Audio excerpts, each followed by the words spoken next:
वचन में हम बहुत लोगों को परमेश्वर से कुछ खास ही आशीष प्राप्त करते हुए देखते हैं। अब्राहम, सैमुअल नबी, दाऊद और ऐसे अनेक लोग हैं जो परमेश्वर के निकट हर परिस्थिति में जा सकते थे। नूह के साथ के सब लोग पाप में डूबे हुए थे, लेकिन उसे और उसके परिवार के 8 लोग ही उस बाढ़ में बच सके।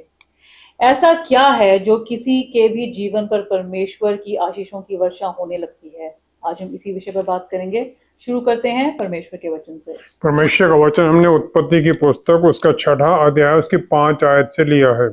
यहाँ इस प्रकार लिखा है, यहोवा ने देखा कि मनुष्यों की बुराई पृथ्वी पर बढ़ गई है और उनके मन के विचार में जो कुछ उत्पन्न होता है वह निरंतर बुरा ही होता है। और यहोवा पृथ्वी पर मनुष्य को बनाने से पछताया और वह मन में अति खेदित हुआ। तब यहोवा ने कहा, मैं मनुष्य को जिसकी मैंने सृष्टि की है पृथ्वी के ऊपर से मिटा दूंगा। क्या मनुष्य, क्या पशु, क्या रेंगने वाले जंतु, क्या आकाश के पक्षी, सबको मिटा दूंगा, क्योंकि मैं उनके बनाने से पछताता हूँ। परंतु यहोवा के अनुग्रह की दृष्टि नूह पर बनी रही। नूह की वंशावली यह है, नूह धर्मी पुरुष और अपने समय के लोगों में खरा था और नूह परमेश्वर ही के साथ साथ चलता रहा। परमेश्वर के वचन को पढ़े और सुने जाने से आशीष हो। आमीन। ऐसा माना जाता है कि परमेश्वर सबसे प्यार करते हैं, फिर कुछ लोग उन्हें दूसरों से अधिक लायक क्यों लगते हैं? यिर्मयाह नबी की पुस्तक 1 अध्याय 4-5 आयत में हम देखते हैं कि यिर्मयाह को परमेश्वर बताते हैं कि तुझे मैंने चुन लिया है। यहोवा का ये वचन मेरे पास पहुंचा। यिर्मयाह ये कहता है, गर्भ में रचने से पहले ही मैंने तुझ पर चित्त लगाया और उत्पन्न होने से पहले ही मैंने तेरा अभिषेक किया। मैंने तुझे जातियों का भविष्यवक्ता ठहराया। लेकिन उसके 40 साल से ज्यादा की मिनिस्ट्री के अंदर कभी भी जो उसने वचन बताया, परमेश्वर का ही वचन उसने बताया, किसी ने विश्वास उसका नहीं किया। उसको शारीरिक और मेंटल तरह तरह से उसे दुख सहने पड़े और उसको लोग ट्रेटर कहने लग गए कि ये तो हमारे खिलाफ है, क्योंकि लोगों के पापों को वो उजागर करता था और परमेश्वर के आने वाले दंड के बारे में बात करता था। यिर्मयाह 43 की 6 आयत में हम देखते हैं, आखिर में जब बेबीलोन ने इजराइल पर कब्जा कर लिया, यहूदा पर कब्जा कर लिया, तो उसे लोग जबरदस्ती इजिप्ट मिस्र में ले गए और वहां पर यह माना जाता है कि उसे पत्थरों से पथराव करके उसे मार दिया गया। अब उसके पूरे जीवन में या उसके बाद में क्या हम ये मान सकते हैं कि वो आशीषित था या कि परमेश्वर का श्रापित था? उत्पत्ति 6 अध्याय 6 आयत में नूह के समय के लोग पाप में डूबे हुए थे और परमेश्वर उनकी दशा देखकर खेद हुआ उन्हें और उनके मन में बहुत दुख हुआ। लेकिन क्या जो सब कुछ जानने वाले परमेश्वर, तो उन्हें यह पता नहीं था कि जो बना रहे हैं उसमें क्या क्या होगा धरती पर? परमेश्वर का प्यार सबसे ऊपर है और उनका प्यार जो उनका न्याय है उस पर भी हावी हो जाता है, न्याय को रोक देता है। लेकिन ये सदा के लिए नहीं है, जजमेंट का दिन एक दिन आएगा। भजन संहिता 5वां अध्याय उसकी 4थी आयत में राजा दाऊद ने कह दिया, क्योंकि आप ऐसे परमेश्वर नहीं जो दुष्टता से प्रसन्न हो, बुराई आपके साथ नहीं रह सकती। You are a god, you are not a god who takes pleasure in sin. तो शैतान और उसके जो 1/3 स्वर्गदूत उसके साथ, जिन्हें स्वर्ग से निकलना पड़ा पाप के कारण, इसी प्रकार आदम और ईव को भी अदन बाग से निकलना पड़ा पाप के कारण, क्योंकि पाप और परमेश्वर एक साथ नहीं हो सकते। उत्पत्ति 4 अध्याय 5वीं आयत में हम देखते हैं जो अवज्ञा का पाप हुआ था आदम और ईव के द्वारा, उसके बाद में सबसे पहला जो आता है, परमेश्वर ने किसी को पसंद किया, उसकी भेंट को पसंद किया, तो वो हावल है। और इसके कारण जो ईर्ष्या हुई काइन के मन में, उसने उसका वध कर दिया। अब उत्पत्ति 6 अध्याय उसकी 8-9 आयत में हम देखते हैं, नूह परमेश्वर के साथ चलता रहा। नोआ found favour in the eyes of the Lord, और यहोवा के अनुग्रह की दृष्टि उस पर बनी रही। और ये एक परिवार था पूरी उस समय की दुनिया में जिसे परमेश्वर ने ये वर्दी माना, इस लायक माना कि उन्हें चुन लिया जाए कि आगे से जो बीज है उनकी जो पूरी जनरेशन उनके थ्रू आए, उनके द्वारा आए। और इसका जो कारण है उन्होंने वो भी बता दिया कि नूह धर्मी पुरुष था और अपने समय के लोगों में खरा था, और नूह परमेश्वर ही के साथ साथ चलता रहा। जब हम अपने चारों तरफ देखते हैं तो हम भी जैसी नूह के समय की परिस्थिति थी वो भी आजकल वही है। नूह की तरह हमारे जीवन में भी आज्ञाकारिता और परमेश्वर के साथ चलना एक चॉइस है, और दूसरी तरफ है कि पाप में डूबे हुए पाप के लोगों के साथ उनके साथ चलने लग जाएं। ये हमें चूज करना पड़ता है। पहला यूहन्ना 2 अध्याय उसकी 6 आयत में यूहन्ना रसूल ने ये कह दिया कि जो कोई ये कहता है कि मैं उसमें बना रहता हूं, उसे ये चाहिए कि वैसा ही चले जैसा वह चलता था, वैसे ही चले जैसे परमेश्वर प्रभु यीशु चलते थे। जब ये लगता है कि अच्छा लगता है कि जो भीड़ है उसके साथ चलना ठीक रहेगा, तब भी परमेश्वर के साथ चलना ही सही है। गहरा विश्वास बना रहे, एक रिश्ता बना रहे, जो कि फिर ये जाहिर करता है कि हम उनके ऊपर, उन्हीं के ऊपर पूरी तरह निर्भर हैं।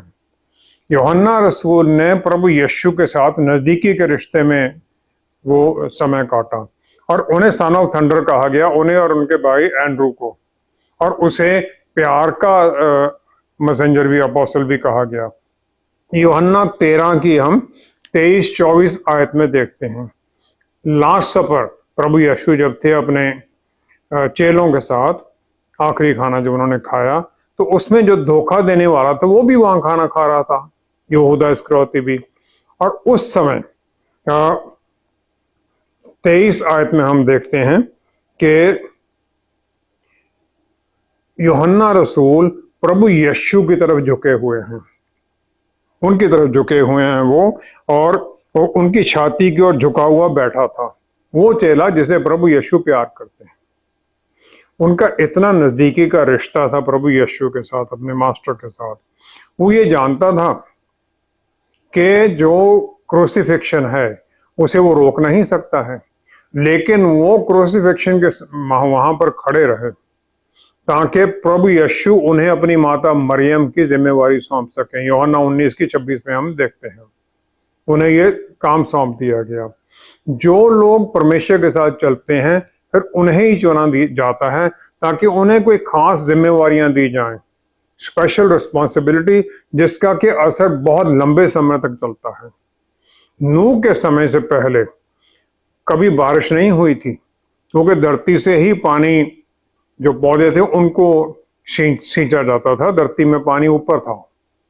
तो उस समय नूह समुद्र से भी बहुत दूर था, प्लेन इलाके में रहता था। लेकिन उसके जन्म के समय पर, जन्म के समय के ऊपर उसके पिता लमेक ने यह कह दिया था 5वां अध्याय 29 आयत में, उसने ये कहकर उसका नाम नूह रखा कि यहोवा ने जो पृथ्वी को शाप दिया जिसके विषय ये लड़का हमारे काम में और उस कठिन परिश्रम में जो हम करते हैं हमको शांति देगा। नूह के बारे में उसके पिता लमेक ने ये कह दिया था जन्म के समय पर। उत्पत्ति 6 अध्याय 14 से 19 आयत में नूह को आज्ञा दी गई जो आर्क, जो जहाज बनाना था, उसकी लंबाई 450 फुट, 150 गज, 1 फुटबॉल फील्ड, 1.5 फुटबॉल फील्ड जितना हो गया, 75 फुट चौड़ा, 45 फुट ऊंचा, तकरीबन 4 मंजिली एक बिल्डिंग के बराबर आ जाता है। और फिर उसे अंदर और बाहर पिच से, राल से उसे कवर करने के लिए बता दिया गया इतने बड़े जहाज को, ताकि वो वाटर प्रूफ हो जाए। फिर परमेश्वर ने वायदा किया कि तेरे घराने को मैं उस फ्लड से, नष्ट होने से बचाऊंगा। चाहे वो नूह था या यूहन्ना रसूल थे या बाकी जो डिसाइपल थे उस समय के, और कोई भी जो बिलीवर जिसे स्पेशल रोल दिया जाता है आज के समय में भी, क्राइटेरिया चुनने का वही है। परमेश्वर मनों को जांचते हैं और फिर वो एब्सोल्यूट ओबीडियंस ढूंढते हैं, यानी कि आज मैं हूं कल को नहीं होऊंगा, ये नहीं होता है। Absolute obedience. नूह, उसकी पत्नी, 3 लड़के और उनकी तीनों की पत्नियां, टोटल 8 लोग थे। जिन्होंने 120 साल लग गए जिन्हें वो जहाज बनाने के लिए, पेड़ काटने, उनके फट्टे बनाने, लकड़ियां बनानी, सब कुछ साइज में करना, उसको इतना बनाना। इस पूरे समय में कोई भी नूह की वार्निंग को सुनकर सही रास्ते पर नहीं आया। लोगों ने उसका मखौल उड़ाया होगा, लेकिन वो पूरे विश्वास में, फेथफुली काम में लगे रहे। परमेश्वर के साथ चलना यही है कि चाहे कितने भी मुश्किलें हों, फिर भी चलते रहना, क्योंकि परमेश्वर डेफिनेटली बल देंगे, शारीरिक बल, आत्मिक बल, फाइनेंशियल रिसोर्सेज देंगे, ताकि जो काम हमें दिया गया उसे पूरा कर सकें। लेकिन बस यही होता है कि हम अपने मन से उनके साथ लगे रहें, उनके साथ चलते रहें, तभी ये होता है। किसी को भी परमेश्वर के अनुग्रह की भरपूरी में चलने के लिए क्या करना चाहिए? दाऊद को परमेश्वर के मन का इंसान कहा गया है। राजा सॉल ईर्ष्या में उसे मारने की कोशिश करने लग गया। योनाथन जो कि सॉल का पुत्र था, वो दाऊद का मित्र था, और उसने सच्चाई जानने के लिए दाऊद की सहायता करने का वादा कर दिया।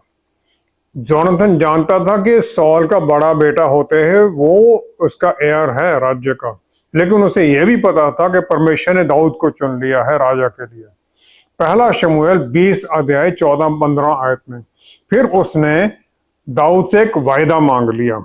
उसने ये कह दिया कि जब तक मैं हूं, मेरे और मेरे घराने के साथ अच्छा व्यवहार करना। फिर उसने कहा, जब तक मैं जीवित रहूं तब तक मुझ पर यहोवा की कृपा ऐसा करना कि मैं ना मरूं, परंतु मेरे घराने पर से भी अपनी कृपा दृष्टि कभी ना हटाना, वरन जब यहोवा दाऊद के हर एक शत्रु को पृथ्वी पर से नष्ट कर चुकेगा तब भी ऐसा ना करना, तब भी मेरे घराने पर दृष्टि बनाए रखना।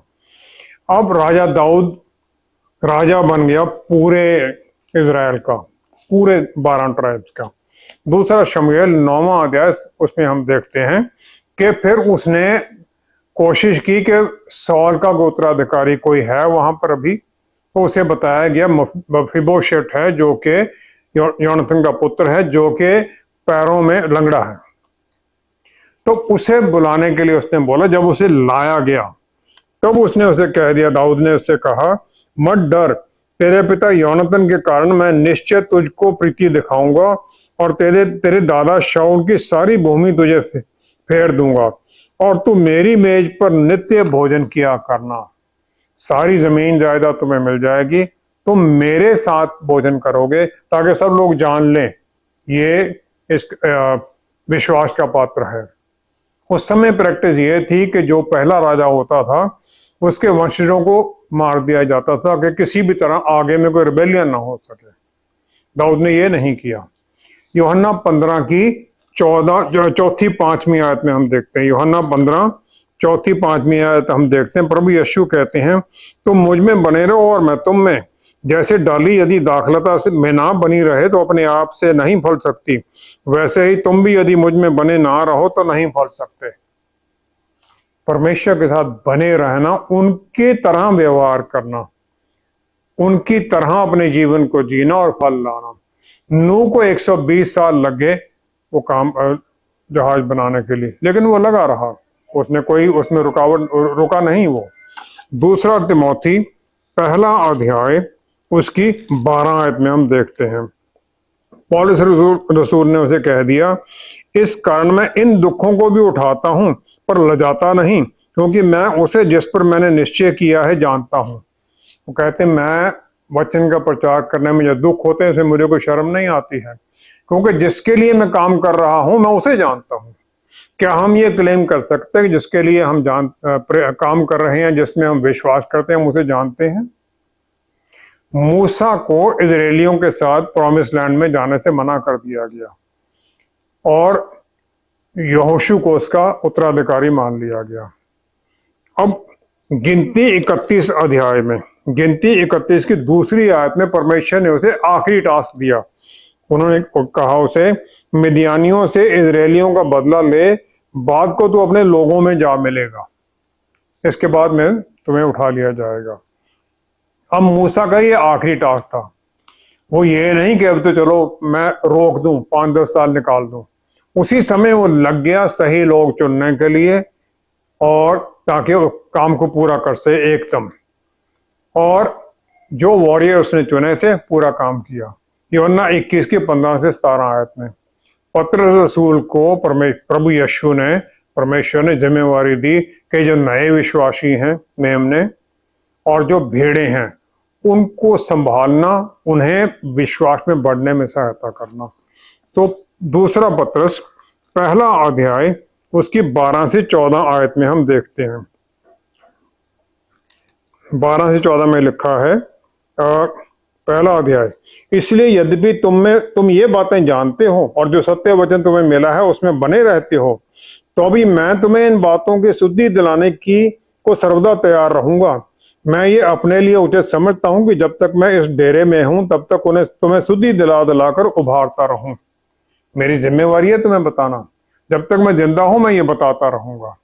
वो बोलते हैं कि चाहे आप सबको जानते हो, किसी को भी परमेश्वर के अनुग्रह में चलने के लिए यह जरूरी है कि सबसे पहले वो उनकी आवाज को सुने। पवित्र आत्मा जो हमारे अंदर बोलते हैं उसे डिसर्न करे, समझे कहीं अपनी बात है या परमेश्वर की बात है, फिर उसकी आज्ञाकारिता में चलना। ये तीनों स्टेप हैं।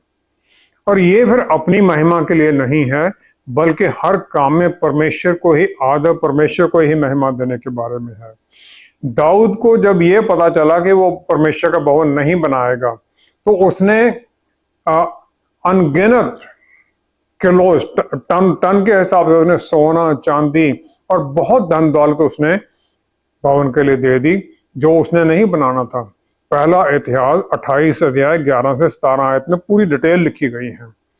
यशाया 39 की 6 से 8 आयत में हिजकिय्याह राजा है, उसे बता दिया यशाया नबी ने कि जो लोग ये तेरे पास आए थे, जिन्हें तुमने सब धन दौलत दिखा दी है, सब वो ले जाएंगे, और जो तेरे बेटे हैं वो भी बेबीलोन में दास होकर जाएंगे। अब उसने उत्तर क्या दिया 39 की 8 में, हिजकिय्याह ने यशायाह से कहा, यहोवा के वचन जो तूने कहा है वह भला ही है। फिर उसने कहा, मेरे दिनों में तो शांति और सच्चाई बनी रहेगी। इसे मेरे बाद में क्या होगा देखी जाएगी, मेरे दिनों में तो शांति रहेगी ना। दो राजाओं में जो फर्क है कितना अजीब है। दाऊद ने परमेश्वर को महिमा देने के बारे में सोचा, हर पूरी प्रोविजनिंग, सब कुछ जो चाहिए था भवन के लिए सब उसने दे दिया। हिजकिय्याह कि मेरे समय में कुछ नहीं होगा, बस मैं इससे बचा रहूं, बाकी बाद में जो मर्जी हो। परमेश्वर उन लोगों को ढूंढते हैं जो उनकी तरह दूसरों से प्यार करते हैं अपने से ज्यादा। मार्कुस 12 की 30-31 आयत में प्रभु यीशु ने 2 आज्ञाएं सबसे ऊपर कर दी। सबसे पहली है परमेश्वर को प्यार करना पूरे अपने विद होल बीइंग, पूरी अपनी होंद से। तो दूसरा है जो हमारे साथी हैं, नेबर्स हैं, उनके साथ परमेश्वर के अनुग्रह में चलना, फेवर में चलना।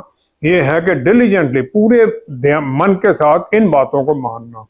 और फिर परमेश्वर हमें पूरी तरह से बल देते हैं, हर तरह का बल देते हैं ताकि हम इसे पूरा कर सकें।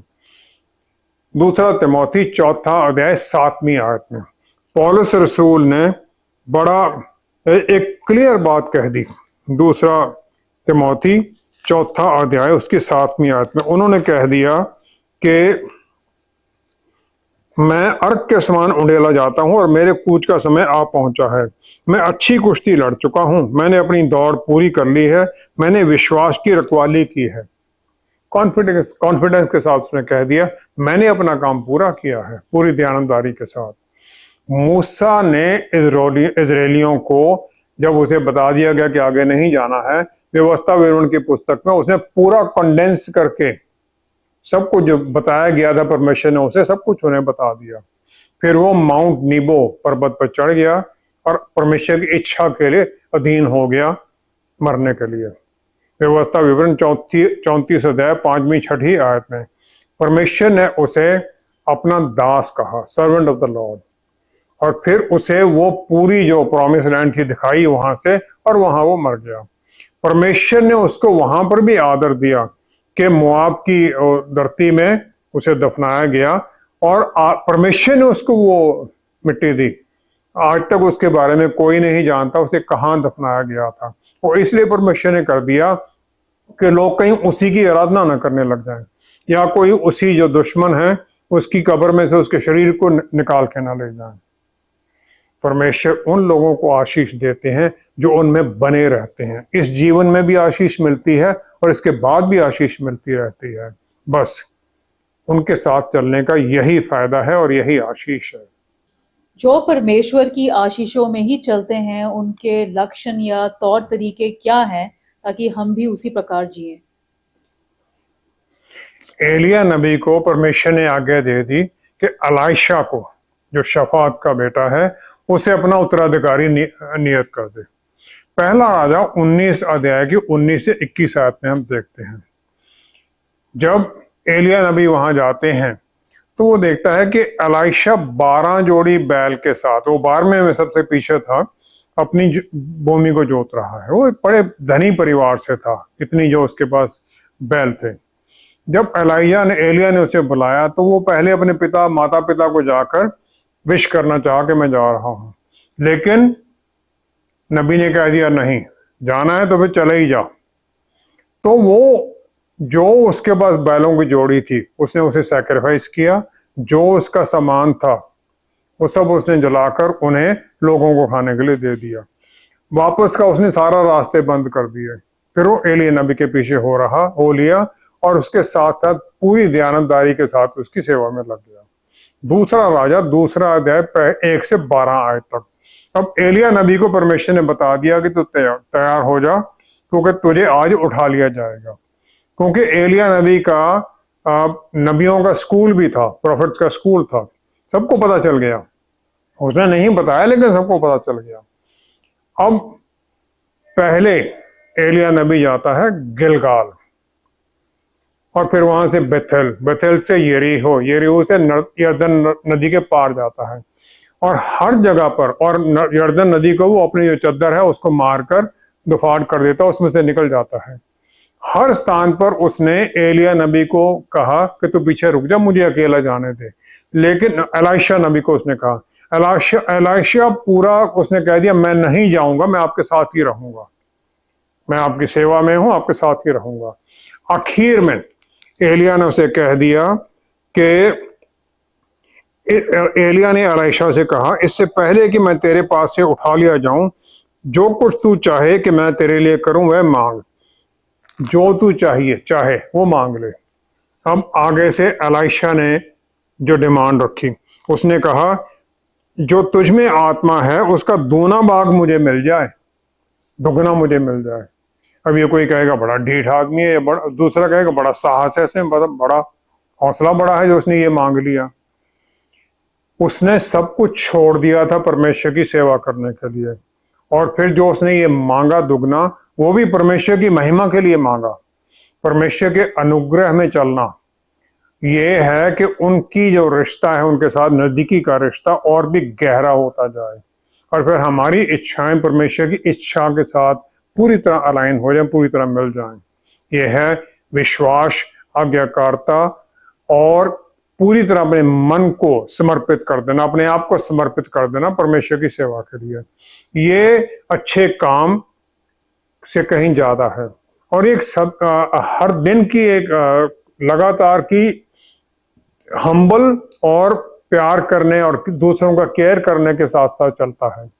मरियम को परमेश्वर ने चुन लिया प्रभु यीशु की माता होने के लिए, क्योंकि वो आज्ञाकारिता में थे और वचन को जानते थे।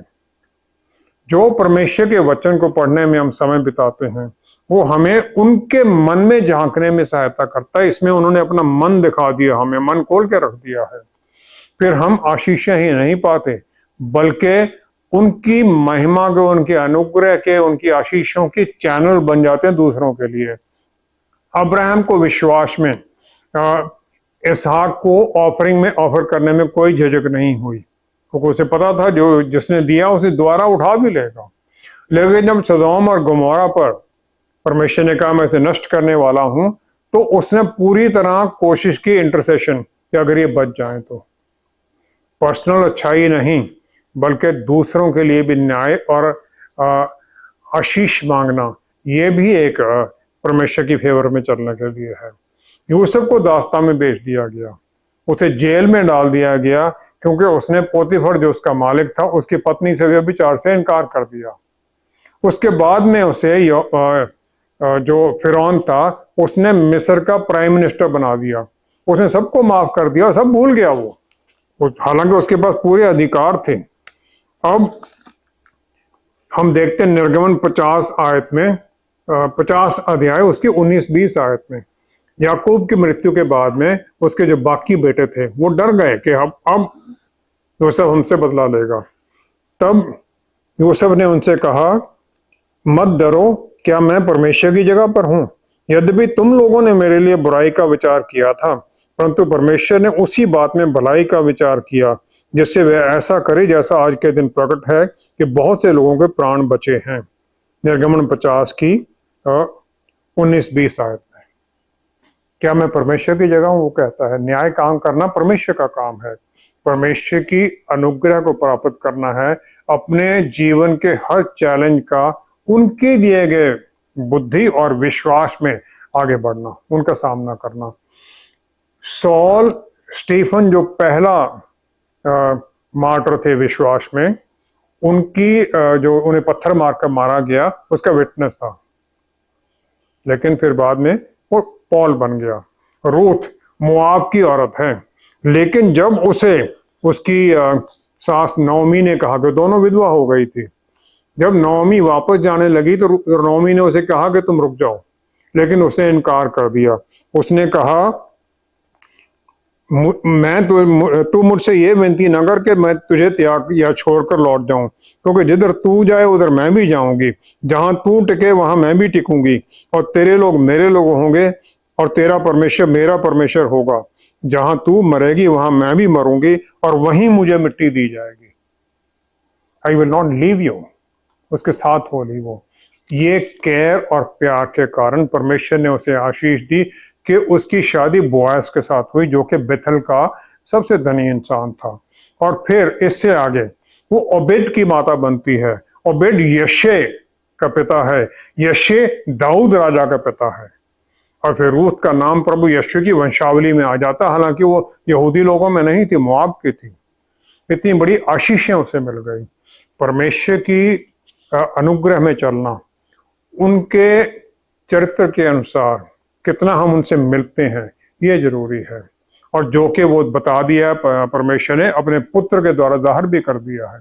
जो उनके चुने हुए होते हैं वो पूरी तरह समर्पण रहते हैं, हर पल उनके काम, उनकी आज्ञा के अनुसार चलने के लिए, उस जगह पर जहां वो चाहते हैं, उस काम के लिए जहां वो चाहते हैं। 3 चेले पतरस, याकूब और यूहन्ना प्रभु यीशु के रूपांतरण के गवाह थे, और उन्होंने वहां पर मूसा और एलिया को उनसे बातें करते हुए भी देखा था। जब आज्ञाकारिता है तो फिर परमेश्वर इस तरह के अद्भुत दर्शन भी दिखाते हैं। और बहुत लोग हैं जो प्रार्थना करते हैं, हमें अद्भुत आशीषें दे दो, हम ये दे दो वो दे दो, ताकि हम परमेश्वर आपकी सेवा करेंगे, बहुत अच्छी तरह करेंगे।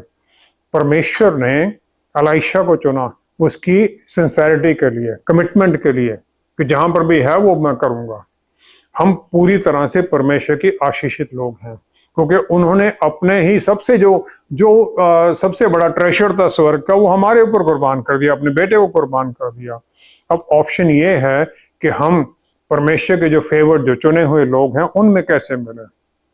कोई भी अपना नाम उसमें लिख सकता है अगर वो आज्ञाकारिता में और परमेश्वर की इच्छा में चलने के लिए तैयार हो। 1 दिन के लिए नहीं, 2 दिन के लिए नहीं, सदा के लिए, जब तक हम यहाँ पर हैं उनकी आज्ञाकारिता में चलने के लिए समर्पित रहें, तैयार भी रहें। आइए हम प्रार्थना करें।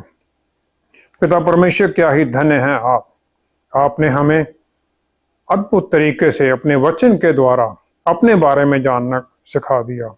पवित्र आत्मा दे दिए ताकि जो प्रभु यीशु को हम नजदीकी से जान सकें, जो आपके पुत्र हैं, फिर उनकी तरह बनने लगें, उनकी तरह फिर हम भी समर्पित हो जाएं, आपकी इच्छा दूसरों पर जाहिर करने के लिए, दूसरों के लिए आशीष का कारण बनने के लिए।